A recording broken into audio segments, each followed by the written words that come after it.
Hey guys, and welcome to or back to the Pause of Pursuit podcast with your host, Summer Clark. So this week I have a very exciting guest for you all. I'm going to be speaking to McKenzie Minto, all the way from the USA, and she will be answering your guys' questions about judging in the UK versus USA. So we're going to have kind of a back and forth comparison. And I tell you now, guys, you are going to love this episode because I was shocked at some of the differences between judging in the UK and the USA. I genuinely thought they'd be quite similar. There are similarities, but there are some extremely big and really wild differences as well. So keep listening to find out what those are. But first of all, it's the weekly recap time. And I have two lots of very exciting news for you, okay? First and foremost, drumroll please, you probably all know this already, but Arrow and I competed at the Welsh Kennel Club show over the weekend, as I said that I was going to be doing in the last podcast episode. And obviously it was a champ show. Well, I went into this thinking just seesaw criteria. Literally everything has to be seesaw criteria, as you know. 2 on 2 off has to be achieved and then I can release him. If that's not achieved, I have to either help him down into or, keep asking him for the 2 on 2 off position before he gets released. Or if he comes off before stopping in the 2 on 2 off position or before I say okay, he has to redo the whole seesaw. So that's what I went in to do, basically. And yeah, basically, all in all, I keep saying basically. To sum my rambling up, we won the champ final at Welsh Kennel Club, which is Arrow's and my first ever champ ticket, which is insane. And I kept having people say, can't believe you haven't got a champ ticket yet. So funny that you got a medal in, an international medal at EO before you got a champ ticket. And it's because I've been sacrificing them all for criteria, but the stars just aligned. And what's even better about this situation is that our first ticket was with a 2-second seesaw hold. He went straight into the 2 on 2 off position. I held that for 2 seconds to reinforce it, released him, and we had a foot perfect run in the final. He was foot perfect literally all day. He went clear with a reinforced seesaw in the agility and had the fastest time with just a pole down in the jumping round and qualified for the final. I think we were running 11, so nice and in the middle. And then, we did an absolute foot perfect run in the final. I thought the 2-second seesaw hold would make us too slow to get the ticket. I wasn't even thinking about the ticket. And it turns out we still won the final by 4 seconds, which is absolutely insane. Huge congrats to Kerry and Dart for taking the reserve ticket. And big thanks to Stuart Harms for 3 super fun courses. Had fun tackling the tricky courses that day. And honestly, everyone who was there, and not only just there in person, but also messaged me after obviously looking at the results and finding out we got the ticket. Thank you so much to everyone who showed us an overwhelming amount of love and support on that day. It was truly amazing. Like, you're all so lovely. Love you all so much. I always say there's some not very nice people in agility and all walks of life, but it's days like that I'm like, wow, there's actually so many amazing people in agility. And yeah, that just meant the absolute world. And another thing that I know it's silly, but I always forget about champ tickets is now I get to show off Arrow in the most prestigious event at Crufts next year, 2026, champ at Crufts. Wow, what? So that's 2 guaranteed runs, possibly 3 if we make the final, at Crufts 2026 in the main arena. Like I said, winning a champ ticket was one of my long-term bucket list goals and we've achieved it. And yeah, it was just the nicest weekend as well. It was just such a lovely weekend. The hotel we stayed in was just absolutely lovely. And yeah, it was just the best weekend ever. I felt so chill as well. It was such a nice, chill show. And I think that really helped, going in with low expectations or no expectations results-wise, literally none. And, just going in to achieve the seesaw criteria and what I wanted to achieve out of the runs. And yeah, just being in that chilled out state of mind did absolute wonders. But yeah, absolutely buzzing about that. And then the second day was just normal runs. Another really good day for Arrow, getting a jumping win and a second in agility with a 4-second seesaw hold. Honestly can't believe, just how perfect he was over that weekend. Literally insane. Just so happy because he so deserves to win a champ ticket. And, it's just been the seesaw that's been holding us back from that. And, a lot of other qualifiers, to be fair, this season. So it's just amazing feel like we're being rewarded with this ticket, for sticking to criteria, for doing what we have to do and having that mental resilience. And yeah, I'm just absolutely over the moon. So that is the first lot of very, very exciting news. The second lot of very, very exciting news, and it's been something I've been wanting to talk about for the longest time, but it is now official. Pause in Pursuit Agility is open for business. This is literally, I still can't believe I'm saying that. So it's one of my wildest dreams and it's finally come true. My agility training business has a base of its very own.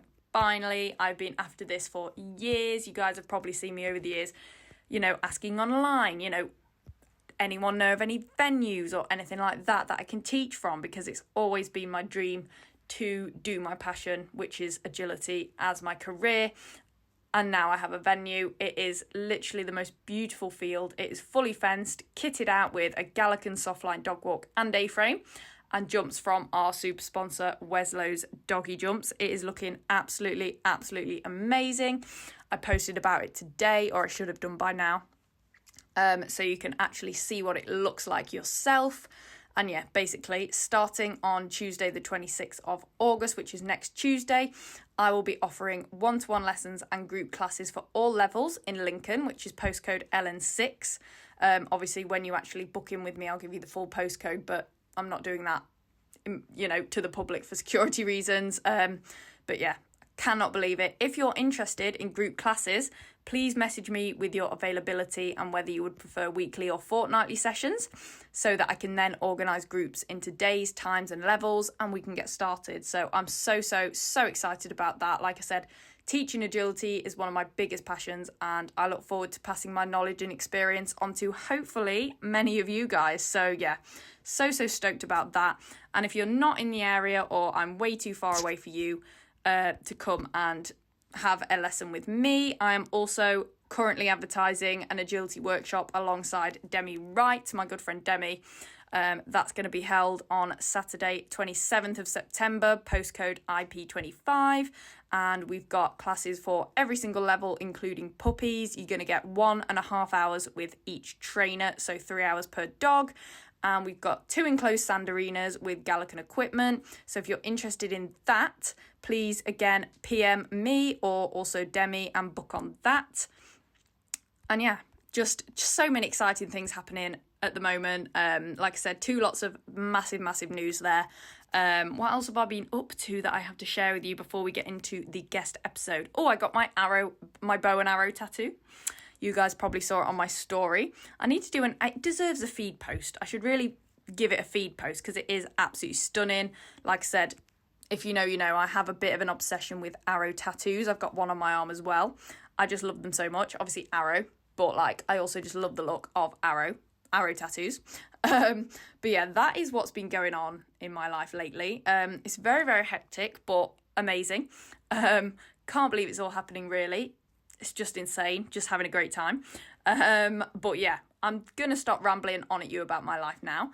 But like I said, if you do want to train with me, please do get in touch. I would love to have you at my beautiful new venue. Oh my God, I'm so excited.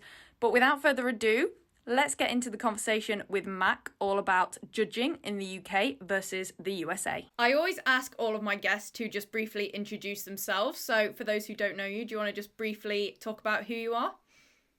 Sure. Hi, my name is McKenzie. I am 24 years old. I live in California.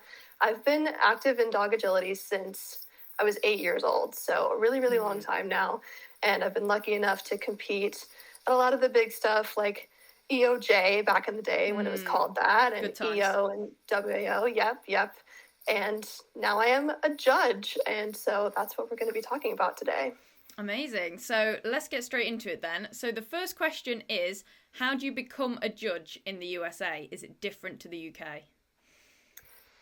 Yeah, I think so. I'm a UKI judge, and I can tell you that UKI is quite different of a process than the AKC judging process. So for me, it was basically I submit an online application. I had to find a mentor judge, and he basically helped me study for the exam and answered any questions about course design. And then I did 2 events. I had to pass the exam first, which is just an online exam that you submit and then they return, and it was actually they've changed it a little bit since then, but back when I did it, they just send like, oh, you got these questions wrong, do you have an edit to these answers? And then I edited my answers and I got it right, and then passed the exam. Nice. I did 2 trials. Yeah, it was like pretty simple back then. Mm-hmm. And that was only like 3 years ago. I think nowadays it is an entire like online learning system that you have to pass the course. And it's not quite as lenient as it is these days. Ours is just a test as well, to be fair. Oh, nice. Just an online. Nice. Yeah, just an online test. You have to you're meant to read through the judging regulations before you take it, but same thing, if you get them wrong, you have to wait 7 days to retake it. So I suppose that stops you from just editing your answers, like you said. And then do you have a mentor judge? Yeah, we do but we have to take a practical assessment first. So we have to do a 2 or 3 day seminar for judging in person after we've done the online test. And then we get a mentor for our first appointment. Great. Yeah, I know UKI is all virtual right now, but AKC has 1 weekend per year that you can get certified as a judge. Oh, really? And I personally would love to become an AKC judge, but I've been booked that weekend for the last 3 years. So only UKI for now. That's only crazy. 1. To be fair, there's not tons in the UK, but there's definitely more than 1. Mm-hmm. Wow. Yeah, and I hear it's pretty intense, the whole in-person thing you have to do about learning how to measure the course and the questions you have to answer for the exam. Do you have to do mini courses by any chance? We, for our in-person seminars, we have to set up our own mini courses on the mini agility equipment. Have you seen that? I have not seen that, and I do not know. It's I have amazing. no idea. But yeah, I'm assuming you get a practical assessment on those weekends, so you have to do a mock judging appointment kind of thing.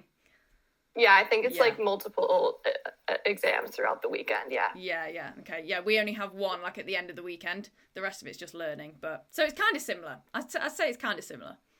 And so your mentor judge, would they help you throughout the study process for that? No, you only get the mentor once you're a qualified judge, and it's literally just for your first actual judging appointment. Gotcha. Do you have any probational time? Unless you mean by mentor, the person that runs the seminar, the teacher. No, I mean, so I had 2 trials where I was not really a certified judge yet, but he was there to be supervising me, and then he does a whole write-up to submit to UKI that says that I'm ready to be released to the wild, basically. Okay, yeah. Mac is coming, careful. Yes, she's ready. Yeah, Here she comes. We can't do any appointments till we're actually past the seminar and a fully qualified judge, but then for our first actual appointment, that's when we get the mentor to help us through course design and stuff like that. So gotcha. So question 2 then, what is the most prestigious event to judge at in the USA? Which I suppose is preference dependable. Yeah, I mean, I'm sure your listeners are familiar by now that there's multiple venues that exist in America, and I tend to be quite AKC and UKI oriented, and so I would say for sure the US Open is pretty prestigious just because of sheer number of attendance and publicity that it gets. And then on the AKC side, probably Westminster would be my guess, again, because of the publicity. AKC Nationals, I'm sure, has a lot of prestige as well. Yeah, I've heard of the US Open. That's huge, isn't it? Yeah. And then there's a whole sort of series of UKI Opens. I have the West Coast Open this year, so I'm super stoked about that. Oh, amazing. Have you judged at any of those 3 before? No, never. Never. Okay. Excited. One day. One day. I'm hoping West Coast Open is a stepping stone to maybe even bigger some things as well. I'd say for the UK, it's probably Crufts. It takes a lot to be a Crufts judge. You have to be doing it for so long. Do you reckon that's similar for your prestigious events in the sense of they choose judges that have been maybe judging the longest or, the most highly recommended judges? Yeah, I think popularity is a big thing. I think they want big attendance at those events, so it's going to be based off of just how much they perceive the agility world is interested in running your courses and how much you're liked as a judge overall. Definitely, because then you're going to get more entries, aren't you? Yes. Yeah. It is a business at the end of the day, isn't it? Yeah, absolutely, yeah. Money will always be a factor. Absolutely. So what are the main differences then between course design in the UK and the USA? So I'm guessing this is like the style of courses, if that makes sense. Yeah. There's a huge variety. Again, there's a huge difference between AKC and UKI, I think. And even within the venues, there's a variety of how the judges design. For one, I'd say our fields tend to be different. We have more like square field dimensions. Okay. And so inherently that means we have to just have like less of a slender course design. And then I think a lot of it depends on like what your influences are. So I really try to pay attention to the quote unquote international style. Like I'm paying attention to the European cups and whatnot. And I like to think that I bring an international flavor to my course design. And that's why certain people hire me. And then other times you'll get clubs that hire for a more like AKC style. So AKC, to put it simply, is probably like the spacing's a lot closer together. There's a lot more like tight turns and pinwheels, whereas the UKI/international design is a lot of like more flowy, larger spacing, etc. Yeah, I'd say that's similar to us then, because like your standard British style course is quite boxy, you know, like you said, pinwheels, kind of less space, and probably more like that, like 30 by 30 or something, instead of like some of our venues these days are quite long and rectangular, which is trying to be more European, because obviously you go to EO and stuff and they are quite sort of long rings, it seems, abroad. So yeah. So do you have to design that first way that you were mentioning? It depends on the show. So if I get asked to judge, they'll send me whatever the venue is for that show, they'll send me their ring plan, like their layout, and I have to just design a course in whatever space they give me. So some shows are, you know, like I said, you get the square fields, and then it's going to have to be more of a boxy course. But then some shows manage to get really nice venues that are really big, and then I have way more room to design. So it really depends on the show and the venue. Okay, and what kind of regulations do you have on your design? To be honest, the main regulations really are the distances, which is actually the next question. So like distances allowed between obstacles, which is obviously maximum 10, minimum 5, but I don't like designing with just 5 meters between obstacles. Like I always try for at least 7 because 5 just doesn't seem like enough room for dogs to like move between obstacles, I don't think. Totally. Yeah, we have, mine's going to be in feet, of course, so we'll have to do some translating. Yeah. But the minimum for me is 18 feet, and I would always try to go for like 20, at least 21, more like 23. Yeah. No, I don't know any judges that are like, oh yeah, I want to stick to 5 meters. Like, if I can go like 9 meters, just under 10 meters, I will. But often the venue's just not big enough, or the ring sizes just aren't big enough. But I think if people can, they try to.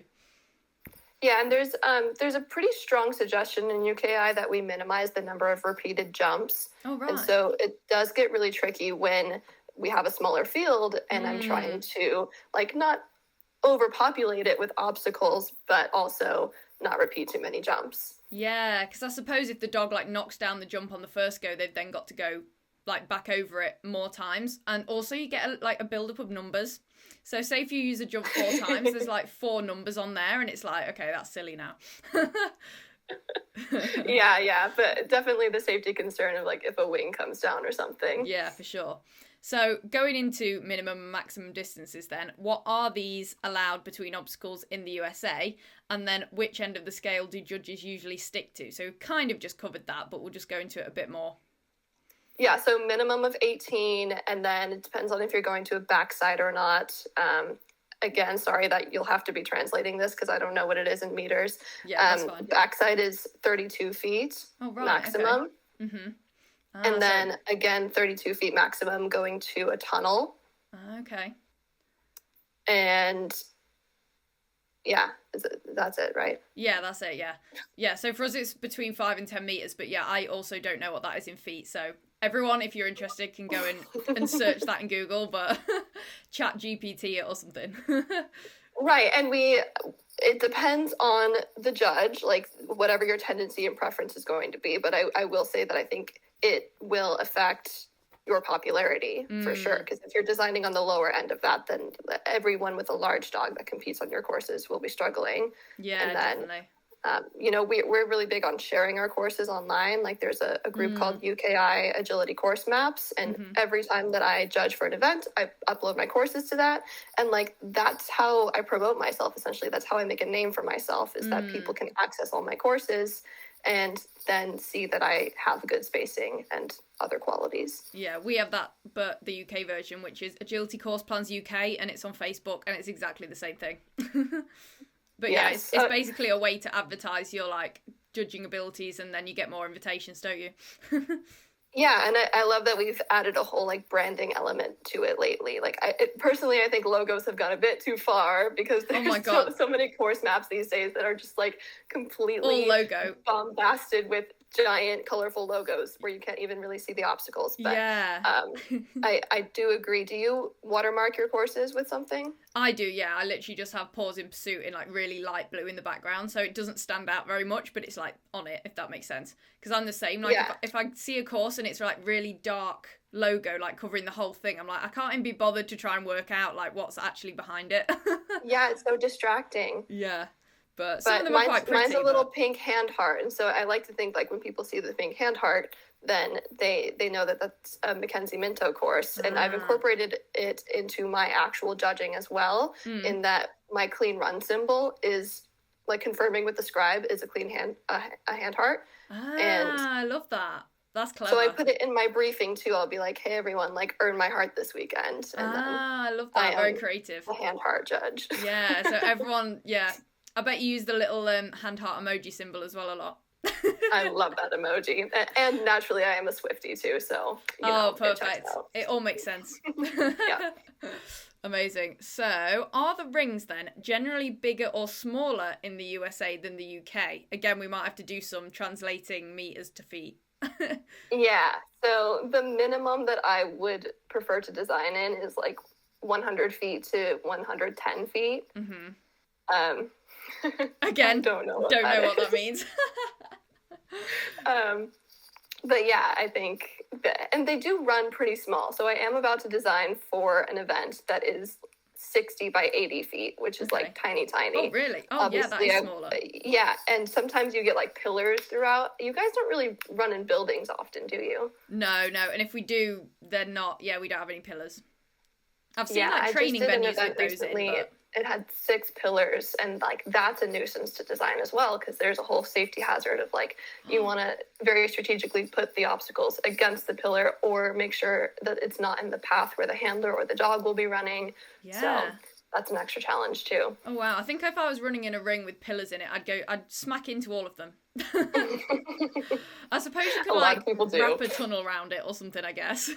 Yeah, that's a pretty foolproof way, and then you just have to you put padding all over the pillar, and I like to think if the handler can avoid running around other obstacles and the judge out there, then they can also like have the peripheral vision to avoid a pillar. Yeah, you would hope so. I mean, at EO, I was watching I think it was the intermediate final, and someone did run smack into the A-frame. So it can happen even in, with obstacles, I suppose. It does happen, yeah. Hazards of the sport. Yeah. So for us, I'd say usually the smallest is like maybe 25 by 25 meters, and that's really small. But I like a 40 by 40 ring. That's a huge ring, but that's more international style, I'd say. We are kind of going more towards rectangular, so maybe we'll have like 25 by 40, so it's more kind of long. Like our most popular Astro venue is Dog Sports Derby, and that's like really long. I don't know the exact measurements, but it's probably double the length what it is the width. So yeah, we're definitely trying to do more of those. I like longer courses for sure, because it just means that I can like make the people and the dogs run in one direction longer. Yeah, exactly. Be meaner. Yes. Put the dog walk and a jump or something like really nasty along that long straight. Exactly. Oh. So do US judges mark handlers in the same way as UK judges? So I'm guessing this is like for faults, for elimination, stuff like that. Yeah, let's see. So my closed hand is an R. Yeah, same. My open hand is an S. What's an like S? Standard fault. Five fault. Okay, yeah, 5. Wait, what do you do for that? We just call it 5. Okay, so standard fault. Yeah. And then I do a big X for elimination. Yeah, me too. Okay, then I keep track best practice is to keep track of the number of faults on my hand. So like the number on my right hand is my R's, my left hand is my number of S's. So at the end of the run, I will hold this up, and the scribe will like nod to me that they have the same count. See, we don't really do that. I think you'll see a lot of judges here that also judge either internationally or like at the bigger competitions do that. Like Neil Ellis, people like that. But I still don't do that. I just hope my scribe has remembered like what I've done.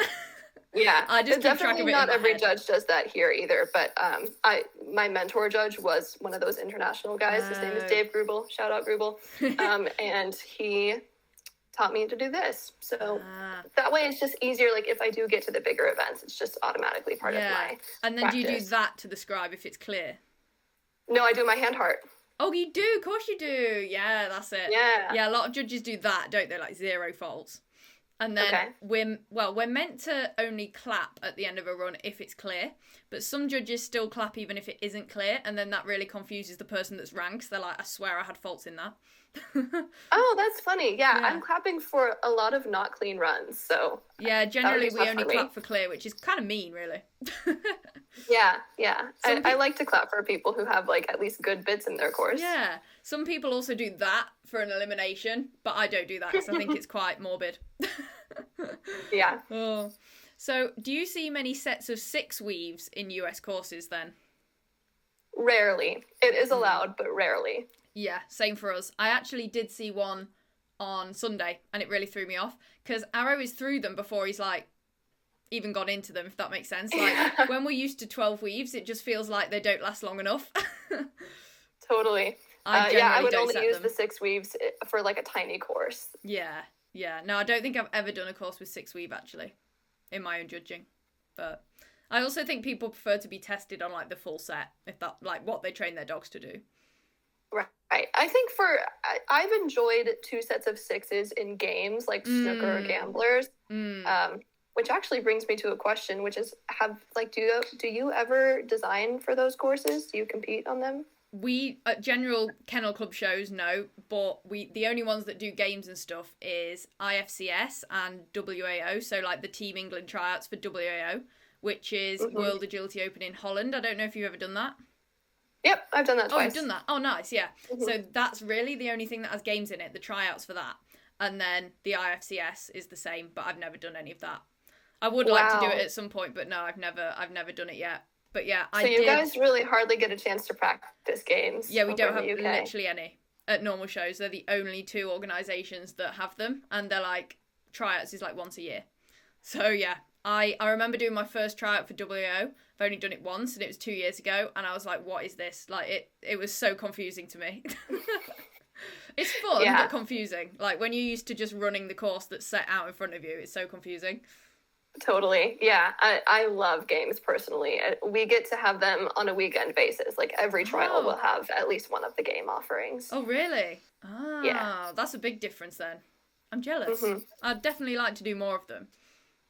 Come on over to America, girl. I know. Don't tempt me. I'll be there. So, do you use VAR to mark contacts at, standard shows in the USA? Definitely not the standard shows. I think it's part of a conversation that we're going to incorporate it into the really big ones now, nationals and tryouts and stuff, just to give that support to the judge. But no, that's not a regular occurrence at all. Yeah, no, we don't either. Like I said, I only heard of it as a thing just before EO, like a few months before EO. They were like, oh, by the way, this is used, so you should probably, like, train your seesaws better. Yeah, I like the idea of having it at big events, truly, just to back up the judge's call a little bit. But yeah, and I think it also stops, like, I don't want to say hate, but, like, people moaning. Like, oh, my dog definitely got that, but the judge marked it. Well, then there's proof either way, isn't there? So you don't get that kind of, moaning at the end. Yeah, for sure. It's just proof, innit? Can't argue with it. So what is the timeline leading up to events like for judges in the USA? So, for example, how far in advance are they invited to judge, and how long before the event do they have to submit their courses? That was a long one. Yeah. Okay. It's getting a little ridiculous how far in advance we're getting booked. I already have a 2028 appointment. I have like multiple 2027 appointments. Oh, wow. 2026 is getting pretty full. Like, I'm going to start limiting it by now. Wow. And it's not even like we're halfway through 2025. So That's wild. yeah, it's years at this point. How about you? Wow. Yeah, not like that at all. I think what am I booked up to? I'm booked up to February of 2026. Nice. That's it. And that's only because there's one show that like is just running through the winter, and it's October to March, and she likes to get it organised like really early in advance. So that's actually a rarity. Like normally they're not that far in advance even, I wouldn't think. I am jealous. I love that. And it's so hard for me because, for example, the AKC judging weekend, they don't release that until a couple months before it. And so by then I already have a seminar booked. Like I think there's a lot of situations where there's something cool that comes up. Like what if I wanted to stay local and like hang out with my friends that weekend? But nope, I have to fly away and judge for the weekend. Yeah, of course, because everything's like quite far away for you as well, isn't it? Because it's such a big like just country. Most of my judging assignments are 1 or 2 plane rides away. Really? Which I think is a big difference. I'm always flying to my judging assignments and then flying home for the week. That's crazy. Is that the same for like competing, would you say? No, I mean, on a regular basis, you'll compete locally, and then you'll just sort of like go up to the bigger events. So if you wanted to, like, you'd probably do a road trip to a regional like cup or classic, and then you could be flying to. I always had to fly to the U.S. Open because it's all the way in Florida, so that's like a 6 to 7 hour flight for me. Wow. And then there's me who's like 3 hours. I'm not driving any further than that. Hey, but you also get some good road trips out of it. I saw that you were up in like Wales or Scotland recently. Yeah, really pretty. So the last weekend we went to Wales, which that was like probably the furthest we've ever driven for a competition, and it was 3 hours 40 technically, but we stopped off, so it ended up being like 4.5 hours, and that for us was like a long journey for a show. But yeah, such a difference. I know, it's because the UK is so tiny, like the smallest distances feel like a long way. Yeah. Oh, that's funny. Right, where am I? So what does the course review process involve in the USA though? So once you've submitted your courses. Yeah, so courses are supposed to be submitted 28 days in advance before and by submitted, I mean you are assigned to a reviewer. So UKI has, I believe, 7 people that are employed as reviewers. Okay. And so when you get the premium sent to you, you know what a premium is, right? Do you mean schedule? Yeah, more or less. So the premium is like the entire informational packet of the trial. Okay? So that's schedule, produced by the trial secretary, trial manager. Yeah. And they send that to UKI, which then sends to you that premium and a reviewer, to which you have to submit your courses to 28 days in advance. And then they look at your courses. They have like a whole list of criteria that they're checking for, basically just checking for safety hazards, essentially. And then they'll send you like any edits that you need to make.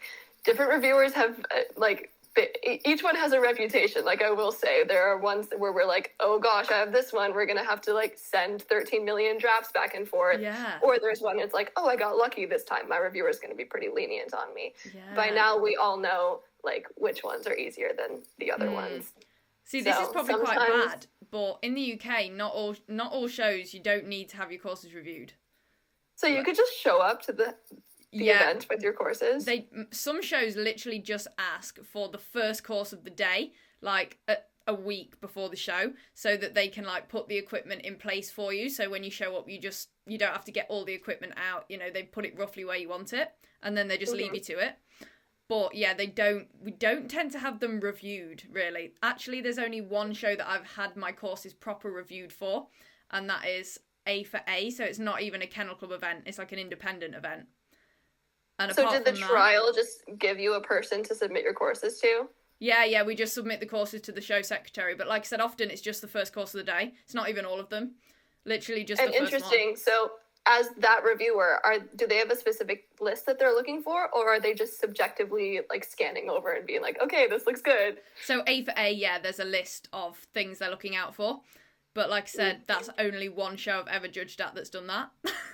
And the rest, they're so lenient. Like, as long as well, no, I was going to say as long as it's safe, but they wouldn't even know until, like, it's up and dogs have started running it. I mean, I've gone to shows before, set up my courses, and then asked, like, other people to be like, do you want, you know, can you just, like, can I have 2-3 people double check this dog walk entry just so I don't get people moaning, or do you get what I mean? Anything like that. Yeah, But, I love that. yeah, no, I don't really get it reviewed at all. They just... I would love something that's more of a middle ground between those two things. Because Yeah. I really struggle with the 28 days in advance thing. And Mm, so I'd love if it was like 1 week or 2 weeks in advance and maybe fewer regulations on what they're correcting. But Yeah. I think your way is also dangerous, right? yeah, well, it could be, yeah. Like I said, they obviously just trust who they ask to judge that much that they don't feel like they need to, but I don't think that's a good idea personally, but, you know. Yeah, I mean, I trust in my course design, and there are still many, many times where I will miss a safety hazard. So I really love having the safety net of a reviewer, Yeah. and just a second pair of eyes on the course. Yeah. I would prefer to have my courses reviewed, to be fair, because then you go in with more confidence, I feel, as well. Like, you're not doubting or, like, thinking, oh, I really hope the dogs go up this well, and do you get what I mean? And a lot of the times in the UK, what's happened to a few people before, or quite a lot of people, is they've started running their class, and they've maybe had 10 dogs out of 60, say, run their course, and they've been like, no, that's not right, I'm not happy with that, and they've changed the course and restarted the class, because they haven't known until it's already started. Do you know what I mean? Yeah. Oh, we call that judge's hell, where the people have like completely walked the course and it's starting to run, and then there are things that you don't like about it. Yeah. Mm-hmm. We can't pause it once it's started running. Like, once the first dog has gone, we're not gonna like break the class and have them walk all over again. Yeah, no, judges can choose to do that here. So if they run a few dogs and go, no, I'm not happy with it, they can choose to like reset the course or change an angle or something, and then redo the whole class. But you have to, and they have to allow for more course walking as well if they do that. So it basically just makes the day longer. Okay, I don't hate that as much, as knowing that at least the people who ran can run it again. Yeah, no, exactly, yeah. Yeah, they can rerun it. Otherwise, that'd be really sad. And unfair. And I'm curious, like, what is the culture like in terms of competitors if they're walking a course and they see something of concern? Is there a culture where they feel safe to go to the judge and be like, hey, would you mind taking a second look at this? It depends on the competitors. So I'd say we have half and half. Like, half people will be really nice and come to the judge and let them know and stuff like that in a really nice way. The other half will not say anything to the judge and instead just basically slag off the course to their mates around the ring. So, you know, which in the UK, which is, I think, one of the last questions about getting hate to judges, especially junior judges. But yeah, that's one of the things that has made quite a few judges in the UK quit judging, because they've just had people bitching and moaning, not actually talking to them, just being nasty about their courses, but not to them, if that makes sense. So I'd say the majority we get our fair share of that people too. Yeah, I'd say the majority are happy to, if they've got a concern, speak to the judge nicely about it, but you've always got those people that don't you? Yeah, I always emphasize it in my morning briefing when I'm talking to everyone. I'm like, hey, like, I'm imperfect. There's a good chance that I'll miss something out there. Please bring it up to me nicely, and I'll do my best to address it. Yeah. That being said, like, I can't please everyone. There are situations where I will go and take a look at something, and I'll be like, okay, well, this is a design on purpose, or this is just a skill that your dog doesn't have, for example. Yeah, exactly. I've had that so many times where people have been like, oh, it's too hard, or it's too this or too that, and I'm thinking, yeah, but it's safe. Do you know what I mean? And I've still had clears on that course. It's like, you just haven't trained your dog to do that yet, and that's fine. Yeah. Like, I'd prefer to set a slightly challenging course, like, for the grade, if that makes sense, than a really easy one that everyone can go clear on. But again, it depends on the judge. I don't know how you feel about that. Yeah, are we moving on to that question now? Do we even have that question? I don't even think we have that question, so yeah, let's talk about that. Yeah, I think, so for me, on a local basis, I do have to sort of dial it down, because, like, the average weekend competitor will struggle on the courses that I prefer to design, if that makes sense. Like, yeah. I like to design challenges. You and I both know, like, we've competed at the top levels of agility, and so that's our influence when it comes to course design. But it took me at least a year of judging to realize that, like, if I want to keep the people happy, I need to make it not simple, not like bare bones, but at least doable for them. So yeah. I've learned that lesson as well. It's kind of sad because, like I said, I really enjoy like making hard courses, but yeah, you gotta, again, you've got to hope that people will see your name on the schedule and think, oh yes, I like their courses, I want to run them, and not, oh god, that's impossible, I'm not going to enter it. Right, I don't want to scare them away. And also throughout a weekend there's different levels, right? So we'll go through like beginner novice to master champ to master series. Beginner novice, it really, I'm sure you guys have this too, like it's just about the dogs connecting 15 to 18 obstacles at a time. Like there doesn't even need to be skills in it at all. Yeah. So that'd be probably 1 to 2 for us, grade 1 to 2, because we have 7 grades. So it's generally 1 to 2, 3 to 5, and then 6 to 7 for us. So those are the different levels. And I always prefer 6, 7. Like I love judging 6, 7 so much more. Same. That's me with Master Series, because it's also like less regulated in the list that UKI gives us. So we can just no holds bar, just design to our heart's content, and that is the most satisfying for a course designer. It definitely is. It's so much fun. So what are the incentives to judge in the USA? So this, I'm guessing, is like payment, or what benefits do you get for judging, or kind of rewards? Yeah, so we do get paid. Everyone sets their own fees, and it's usually going to be like between $1 and $2 per run. Okay. Oh wow. So it's not a ton. Like I'll tell you that it's pretty typical for me to walk away from a full weekend of judging with like $500 profit. So that's something. Okay. That's a lot more than us. A lot more. Yeah. What do you get? So it depends on the show. It's entirely dependent on the show. I think the most I've ever gotten from a day of judging is £100, and then expenses. So they'll pay for your fuel to get there. But like actual cash for you, the most I've ever got is 100. Usually it's nowhere near that. That is a very generous show here in the UK. Wow. Some shows don't even give you money. Some shows just give you free runs on the other day of the show. So if you're judging Saturday, you can get free runs and free camping. So you can camp at the show for free and then run your dog for free on the next day. And that's it. And then they'll give you maybe like a little gift or something. But yeah, I think... Yeah, we'll get a little gift as well, usually. Yeah, but yeah, no, like welcome gift. Barely any money, which is really sad because it's a long day and a lot goes into it before that day as well. So I personally think we should get a bit more here.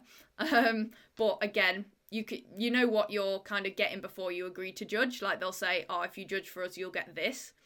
I'd say usually cash is like £25 to £45, if anything. Yeah, I think it's a big misconception because a lot of people in America are like, oh, you're a judge, how cool, you must be like rolling in the dough. No. It's I've never seen judging as a lucrative side hustle. What really it is neither. For me, it's a way of giving back to the sport, right? Yeah, exactly. It's not glamorous, and it's essentially volunteering just to keep the sport going. Yeah, like I'm more than happy with that, to be fair, but sometimes I think especially on those really super long days, or when it takes you a long time to get there or whatever, I think they could be a bit more generous here in the UK. But like I said, you can choose what shows you judge at and what invitations you accept or not. So, everyone who does judge knows what they're getting out of it, so you can't really complain. Yeah, I agree, especially with all the unpaid design time and travel time. Like even if you are getting paid to judge the actual event, a lot of us these days are charging about $10 per course design, for example. So that way, when we're submitting 22 courses for a trial, we're getting an extra couple $100 for that. Yeah, see, we don't set fees or anything. Like I said, it's just they tell you what they're going to give you, and then you can either say okay or no, not doing it. Like, you don't get choice. Wow. Yeah, I prefer that though. I do like the thought of, it's like being more like being self-employed then, isn't it? You can charge what you want for your services, kind of thing. Yeah, it's entirely freelance. And it's just like, they'll reach out and hire me, and then I send them my contract, and if they agree to the contract, then we're golden. And if not, then they find a different judge. Yeah, no, I like that. I really like that. Even more reason for me to come to the USA. Yes, or honestly, just bring that culture to the UK. I think Nexus is doing that with their new program. Yes, yeah. I haven't done Nexus shows yet, but yeah, no, it looks good. And they did do a whole judging kind of not seminar. It was like a course to make better judges, basically, before they started their shows, which I like. I'm currently in their July cohort, so I'm learning all about their practices. Oh, yeah. I think they're the first show to do that, aren't they? I don't know of any other show that have done their own like judges training program, so I think that's cool. Very cool.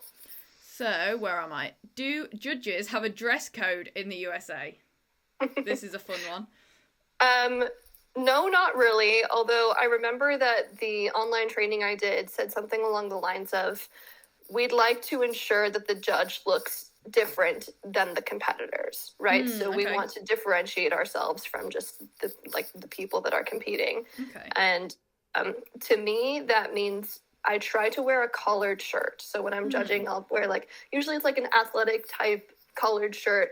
Everyone has their different definition of what they do to make themselves dress up a little bit, but essentially that's all I do. Yeah, we don't have a dress code. We're just told to look smart. That's it. Look smart. Yeah. So I don't own very many smart clothes in general, in my general life. So, I pretty much live in agility clothes. So I usually go quite casual, I'd say. But still to the point where it's not like I'm in leggings and an agility t-shirt. Do you know what I mean? Maybe jeans and just a plain top or something like that. Something I wouldn't run in, but not really dressed up. That's so tricky because it's still agility and you're still interacting with dogs all day and or hauling equipment across dirt. So you're not going to be wearing a blazer for that. Yeah. I mean, that being said, if I love that in the UK when you have big shows like finals and stuff, the judges do dress up, and I love the prestige and definitely. Yeah, it depends as well what show you're at, and also the importance of it in that sense, and also the weather is huge. If it's chucking it down and freezing, you're not going to be able to tell what I'm wearing, so I'm going to be in a massive coat, and that's just that. Do you know what I mean? So yeah, I suppose we probably get more rain and horrible weather over here, but. Yes. I think the main way that people can tell that I'm the judge is if I have a whistle around my neck. That's the main thing. Yeah. Do you always use a whistle? Honestly, I hardly blow into it, but I do wear it just for the identification purposes. Ah, that's a good idea. Yeah, no, I've never used a whistle, but same thing. Some judges use a whistle, some don't. It depends on the judge, but there's no regulations around it. It's pure choice. So I will use my whistle if we have a thing called repeat and move on, or fix and go, which is training in the ring, which can only happen one time in the course. So if they've done it twice, they get a little tweet. They have to leave the ring. Oh, okay. And to call everyone over, if the new course is set, then I'll whistle it to start the walkthrough. Ah, okay. And then I use it a ton in games. So in snooker, if someone is out, then I'll tweet them out. So those are really the only 3 cases that I use my whistle for. Yeah, because I've heard people complain before that, my dog doesn't like the sound of a whistle or whatever if it's happening in another ring. But I feel like that's one of those things that you're like, well, that's just is what it is. Do you know what I mean? Yeah. What do you want me to do about it? Yeah, deal with it. Yeah. Yeah, absolutely. So, what time do competition days begin in the USA, and how long does a typical day of judging last? Depends on the size of the trial, but normally it'll start 7 to 8 a.m. So the premium will say building opens at 7 a.m. Walkthrough starts at 8 a.m. Or they'll say briefing starts at some time, and then first dog on the line at maybe 8:15. Okay. Similar then. So for us, it's course walking 8 usually, and then the competition starts at 8:30 in the morning. Okay. So. And then in terms of the end of the day, it depends on how efficient we run it, but probably around 5 p.m. Okay. Yeah, for us, there's literally no kind of set time. I think the earliest I've ever done judging is 1 p.m. But then the latest I've ever done judging was 9 p.m. when it was in the winter and there were loads of finals on. And that was a very, very long day. So yeah, there's no general time, but you'd like to think you'd be finished by 5, wouldn't you? Like a normal day. Yeah, there's a lot of things that the judge can do, at least like a typical UKI trial, that can help the transitions go more efficiently. So the course building, nesting. I'm sure you're familiar with nesting. Oh yeah, always keep the contacts, tons of weaves the same. Yeah. So that, because in an average trial, we're running through 10 courses a day. What's the number that you guys do? Oh wow, what, one judge is going through 10 courses? Yeah, Wow. 10 to 12 per day. The maximum, like, one judge does a day is 4 for us. Wow. You wouldn't have more than 4. Like, I've never designed more than 4 courses for one day of judging. That's crazy. So we design a lot of courses. For a typical weekend trial, let's say it's a Saturday, Sunday, I'm designing 22 courses. Wow, yeah, no. If I was judging and I usually only judge one day at a time, to be fair, but if it was 2 days, yeah, it'd be maximum 8. So that means as well you spend way more time on the course design process, like leading up to the event as well, because you have more courses. So much time. Yeah. I spend a ridiculous amount of time designing. It's actually, I don't want to say the bane of my existence, but low-key it's the bane of my existence. Yeah. It's not like you have a full-time job or anything. No. Yeah, I work like 50-hour weeks and then I come home and design more. So wow. And that's crazy. I want to caveat, I love course design. Yeah, I love course design. But when it is like the sheer number of courses that are due, if I'm judging a 3-day trial, that's 30 courses to design, all nested and all fitting into like the requirements of the field and everything. Yeah, that is crazy. I can't even imagine. It takes me ages to design 4. Or just 1, to be honest. Yeah. That's amazing. Also, going back to like how quickly the day runs, ring party, I'm assuming you have the same like roles in a ring party. So you have your scribe, you'll have a lead person, and then a checker-inner. Yeah, but that's going to change throughout the class, right? So it's really just, so the scribe ideally will stay the same all day. Yeah. But then there, like, as the class is starting, we're shouting like, who wants to leash run for this, and who wants to be the gate person for this? Yeah. I think the lead person or the checker-inner, usually we ask to, you know, like the judge will say, can you like encourage the next dog on the line when this dog is at obstacle 10 or something like that, so that the changeover time is better. Yeah, definitely. Although sometimes there's not a full ring party, like sometimes you rock up to a show and there's not loads of helpers, so you kind of just have to wing it. Yeah, do you guys have much incentivizers at your trials to make sure people volunteer? Honestly, not really. I can't lie, not really. We're often short of help on rings. And I'd say it's probably getting worse, if anything, which is not ideal. Oh, no. What about you guys? Yeah, we have different things. Every club will be different, but sometimes they'll offer lunch if you worked a class, or they will, like, you'll get raffle tickets and there's like a basket that you could win by the end of the day. Yeah, it's the same for us. We have, lunch and maybe like raffles or whatever, but not a lot. We don't have loads of people like signing up to help, and sometimes we'll get people sign up to help and then they won't even show up. So that's nice. Oh, but man. It is what it is. It's rough. So how long... I think another big difference that I remember when I competed in the UK a handful of times, and your queuing system is so different. Like, you guys just have a range. Yeah, it's so crazy that you can just, your app or whatever says queuing through this number, and then you can just go over to the gate and get in line. Agility Plaza. Do you not have a version of that, an app? We have an app called Agility Gate that we use, but it is a literal run order. Like, you don't just wander over whenever it's sort of your turn. Like, you have to run in the order that's listed. Oh, no, we can just go over whenever. As long as the class is open and the class hasn't closed, then we can run whenever. Some classes, like qualifiers or like GB tryouts or more important events, has to run in order. But it will say if it has to run in order, and if it doesn't say that, you just assume it's just random running orders.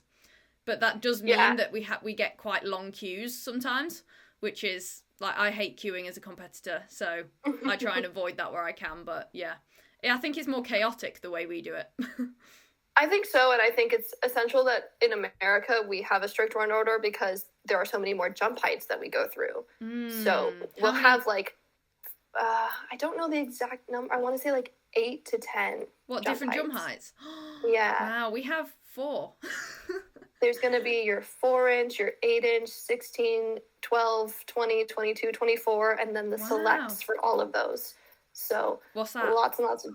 What's the select? Is like, it's like the optional, like, lower, like... like lower height modified option. Height. Oh, yeah. We literally just have small, medium, intermediate, and large at standard Kennel Club show.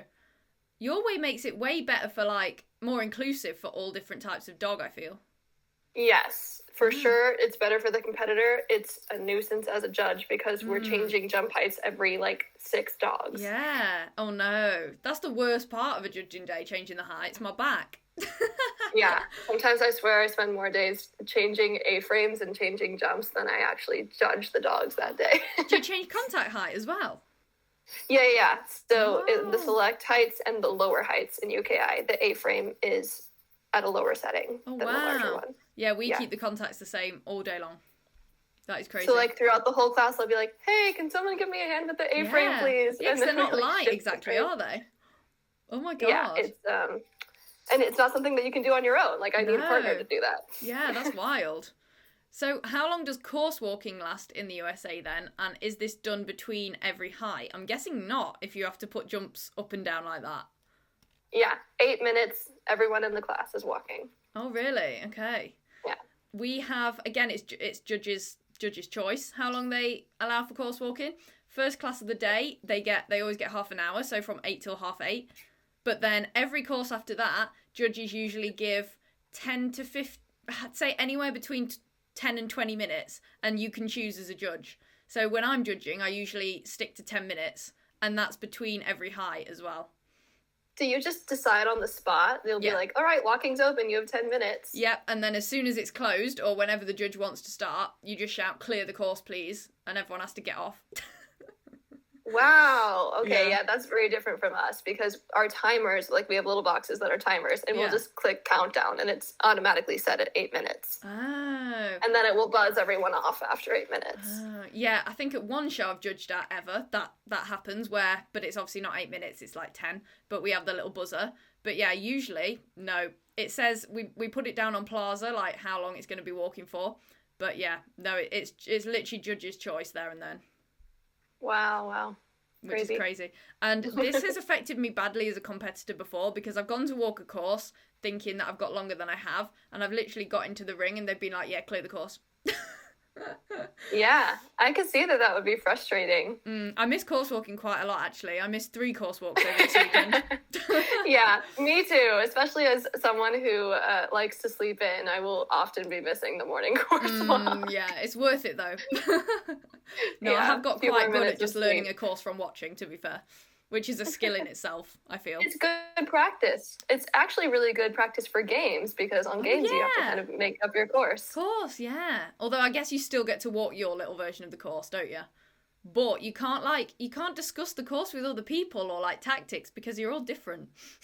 Right, and like if something goes wrong in your game, then you need to think on the spot and like still make it work. Yeah. Which I would argue is like the same brain power that it would take to run a course that you haven't walked yet. Yeah, true. Yeah, definitely need to do more games.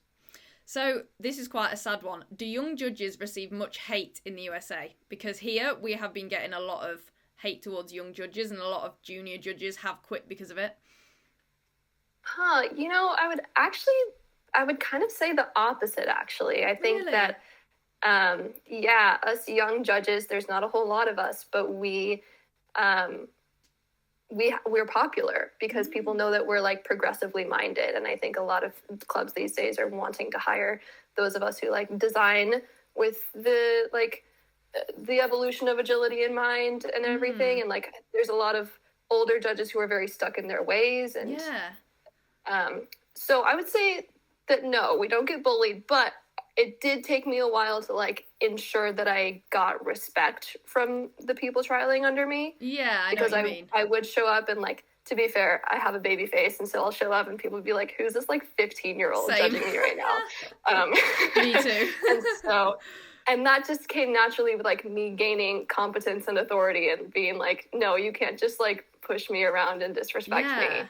And gaining confidence in your own like course design ability and stuff like that as well. Design it and like knowledge of the rules and what, like when if people ask me a question, I tend to really know the answers to it. Whereas back then, I think people didn't respect my authority because I was green and like I didn't really know the answers quite yet. So. Yeah, that's nice though that people are really supportive. I think here's the same. We have older judges that are definitely stuck in their ways, but we also have older competitors that are really stuck in their ways, and they will run a course that a junior judge has designed and is judging and then moan about it and hate on it because it's too kind of new and modern for them, if that makes sense. Because they're stuck in thinking that the old course style is the better way because that's what they have always done. And then they see this like more European style course designed by a junior and they'll moan because they can't run fast enough to make all the blinds and stuff like that, which is kind of really sad because we're just trying to progress the sport, you know?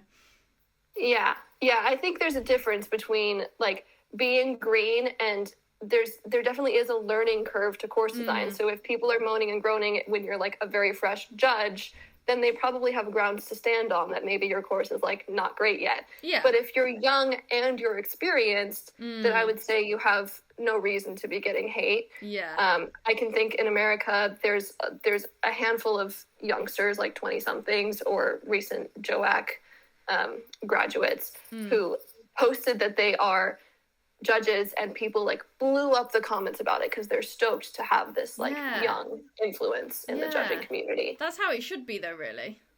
But I think there's a difference between, you can have an opinion on a course, but you don't have to be nasty about it. Do you know what I mean? And I think that's what some people here aren't very good at is, they can have that opinion, but they could kind of bring it up nicely, if that makes sense. So it's more constructive criticism.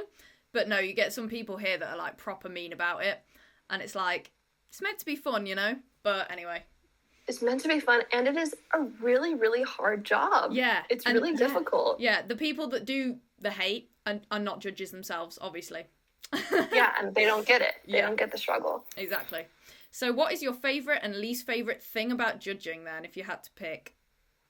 It's actually the same answer for both of these. The travel. Okay. So, favourite and least favourite. The travel, I hate it because I am constantly at airports and taking red-eye flights and like trying to sleep on airplanes, and like that's again a huge difference. Is like most of my judging assignments are 2 flights away. Like I spend so much time at airports or driving to an airport, so that I hate. And then my favorite part is the travel, which is like there's so much variety in the country, and I get to experience like every different region and eat.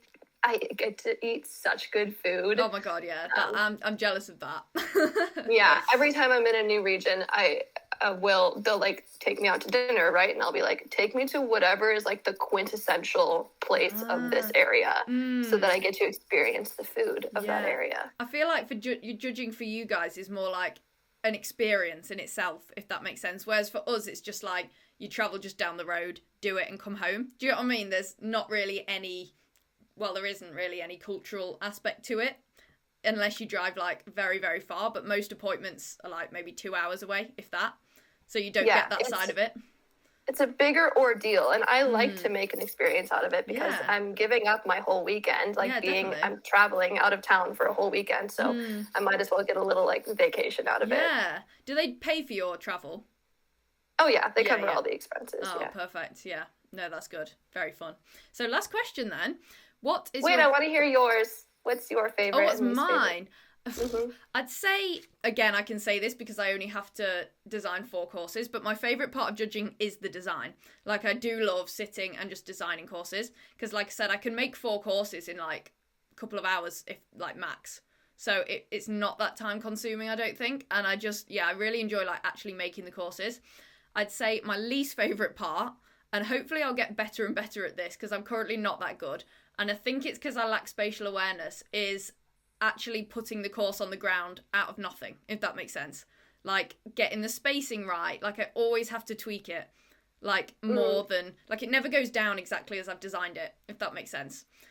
Do you guys ever bring a measuring tape across the field? We have measuring wheels, but that's just for measuring the courses out, not for, like, the actual ring size. Like, you get there and the ring's there. Like, you know where the ring is. But I don't know what it is about me, and I think it's just I'm not very good at it. It never goes down exactly as I've designed. Ah. I know. So we always have, or most of the time, we have, like, a yardage tape. Like, a measuring tape that we drag across the middle of the field. Okay, so that gives us our dimensions in the middle. Yeah. And then we use striding. So I'll put myself at like the 23, for example, in the middle, and then I'll stride 9 steps to the coordinate that it's supposed to be. No, we don't have any of that. We don't have coordinates, anything. We just kind of whack them down. And do you know your steps? Like how long each of your steps is? Roughly. Like, I can do a big step for me is roughly a meter. So I Okay. will do that, but like I said, it's never quite exactly where I want it. And I think 'cause I'm a perfectionist as well, I'm like, no, that's not exactly right, and then I'll tweak it. And I take quite a lot of time to set up a course. But, you know, I'm that person that I'll be setting up a course and all the people waiting to walk it will be just stood by the ring like, this girl's taking forever. Yeah, I tend to do that too. I try to be better at more efficiency, but I will tweak into eternity. And Yeah, it it has sucks. to be perfect, honestly, when it's me. But at least it'll stop people finding things to moan about, so they can't complain. But yeah, no, I love designing courses. It's definitely the most No, they fun. will. They will definitely still find ways to complain. Yeah, there's always something. Yeah, so last question then. What is your best piece of advice for someone wanting to become a judge? So whatever country that is, just someone who wants to judge. I think you really, really need to spend a lot of time running and watching dogs run agility because for course design, you have to have a really intuitive feel for how the dog is going to be running. Yeah, that's true. So I don't think being a judge is something that you can just like step into agility and spend 6 months and then become a judge. Like No. The best judges are ones that spend years watching dogs' tendencies. Yeah, And then they're the definitely. best designers. Do you think judges who compete a lot are also better judges because they actually run dogs themselves a lot? 100%. Yeah. Absolutely. Because we actually have a few judges here in the UK that judge quite a lot, and they're quite popular actually, and they've never done agility. Like, I remember I That found is out. shocking to I know. me. I found out one judge that does a lot of judging appointments, and his courses are like good. And then someone was like, "You do realise he's never done agility?" And I'm like, I do not understand that. That is crazy. Like, he must have watched so much agility to be that good at judging and not have actually ran a dog. Because another thing I like really had to learn when I started judging was because I've only ever run small dogs, or like my biggest dog I've run is Arrow, who's medium. When I'm judging for large dogs and like collies and stuff, I've really had to learn to like think about where the bigger dogs will be striding and, you know, how wide they'll be going and stuff like that. Because I just tend to design for smaller dogs because I run smaller dogs. And I've really had to learn to remember the big dogs. Yeah, I think that's a transition for everyone who grew up running small dogs. Like Yeah. I always ran large dogs, and so Yeah. it's easier because designs tend to be geared towards the larger dogs. Yeah. So I don't really have to think about the small dogs as much. Yeah, and if you design a course for a large dog, like pretend you're designing a course for a massive Mallee or something, then it'll be also fine for the small dogs, if that makes sense. But if you design Right, for a small but dog, the opposite is it's not the not same. gonna. No, exactly. Yeah. So I'd say that's a big one as well. Make sure, you know, remember all sizes of dog. But yeah, the experience is definitely a big one. Yeah. Yeah, experience is a big thing because, for example, I have a roommate who like doesn't really understand agility, and I had him design a course once, and there were just like so many safety hazards in it, and there's Yeah. just things where it's like you would only know this if you've run a dog and would see like how it's gonna land and what it's gonna be looking at this Yeah. given time. And dogs' lines as well. Like, I feel like you only can really properly understand dogs' lines if you run a dog, if that makes sense. And like if you can handle and stuff like that. Although saying that, what often happens to me is I'll be designing a course thinking, right, this is how I'd run it and this is how it should run. And then everyone goes in and handles it in such a bizarre way. And I'm like, no, that's not how I wanted it to be. Like, that's not how I meant for it to be handled. And they're making it like borderline unsafe. That's another thing that takes a long time to adjust to, Yeah. especially because you and I, like, we are like one of the more abled handlers, and so Yeah. the choices that we're making are probably different than like the average competitor on our courses. Yeah, exactly. There's so much to it, honestly. So much to it. Well, that is all the questions. Thank you again for coming on. Wow, this was fun. Thanks for having me. And there you have it, guys. There was my amazing conversation with Mac. Like I said, I really, really enjoyed chatting to Mac all about judging in the UK versus USA. Like I said, I was blown away by some of the differences between the two countries, like absolutely insane. Of course, they have their similarities, but yeah, couldn't believe some of the differences. Some things I'd say the UK needs to take from the USA and maybe vice versa. But yeah, just blew my mind. It really did. And I'm sure you guys enjoyed it just as much as I did. So again, thank you so much to Mac for hopping on the podcast today and chatting to me. This was also actually Mac's idea for an episode. So shout out. Thank you for an amazing episode idea and then for coming on and making it happen with me. I had such a good time chatting to you. But yeah, you guys know the drill. If you enjoyed today's episode or just enjoyed the podcast in general, please leave it a 5-star rating or review on Spotify or Apple Podcasts or wherever you listen to your podcasts. Also, make sure you're following the Pause in Pursuit podcast, like I said, wherever you listen, so that you don't miss any future episodes. I've got another guest episode coming in the next few weeks with Holly Barker. We're going to be talking all about the nutrition of an agility dog, which I know so many of you are super interested in. It's also a topic that I'm really interested in, so cannot wait to have that conversation with Holly and share it with you guys.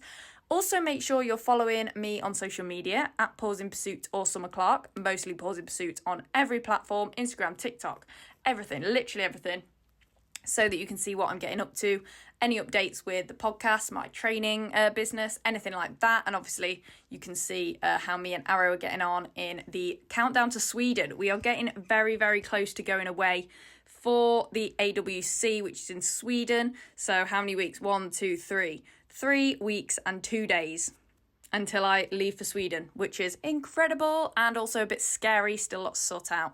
But yeah, make sure you're following along so you don't miss what's going on in our lives. What do I have coming up? I am judging at Point Zero tomorrow for you guys if you're listening to this on Wednesday evening. So on Thursday, I'm judging at Point Zero. So very excited for that. Staying at a hotel tomorrow night, tonight when you're listening to this, Wednesday night. And then judging on Thursday at Point Zero. I've never judged at Point Zero before, but very excited. I have judged at the venue before and it's a lovely venue.